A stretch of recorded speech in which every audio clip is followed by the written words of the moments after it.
সুন্নাতকে সমুন্নত করতে, সুন্নাত অনুযায়ী চলতে। আমি বিশ্বাস করি ওয়ালা তাহিনু ওয়ালা তাহজানু ওয়া আনতুমুল আ'লাউনা ইন কুনতুম মুমিনিন।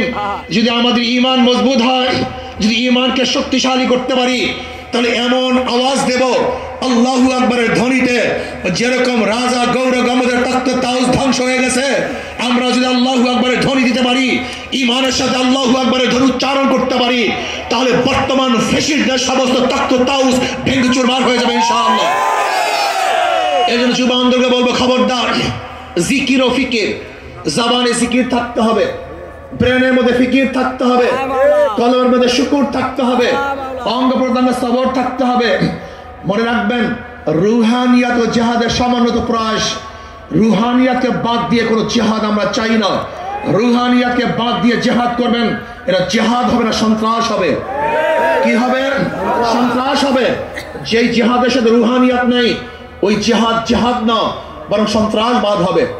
ইসলামী ছাত্র আন্দোলন, ইসলামী যুব আন্দোলন, ইসলামী আন্দোলন বাংলাদেশ, তারা কি চায়? আল্লাহর জমিনে আল্লাহর হুকুমতের মাধ্যমে কল্যাণ রাষ্ট্র চায়। ইসলাম হুকুমত বাদ দিয়ে আমরা কল্যাণ রাষ্ট্র চাই না। আমরা ইসলাম হুকুমতের মাধ্যমে কল্যাণ রাষ্ট্র প্রতিষ্ঠিত করতে চাই। আমরা বিশ্বাস করি ইসলাম হুকুমত ব্যতীত secularism, socialism, capitalism, communism, democracy কোন আদর্শ মানুষকে শান্তি দিতে পারে না। ইসলাম হুকুমতের জন্য আমাদের সাধনা করতে হবে, চেষ্টা করতে হবে। আমাদের আন্দোলন এখনো সমাপ্ত হয় নাই, আমাদের সংগ্রাম এখনো শেষ হয় নাই, আমাদের যুদ্ধ এখনো শেষ হয় নাই। ফ্যাসিবাদের বিরুদ্ধে আন্দোলন করেছিলাম, এখন চাঁদাবাজের বিরুদ্ধে আন্দোলন করতে হবে।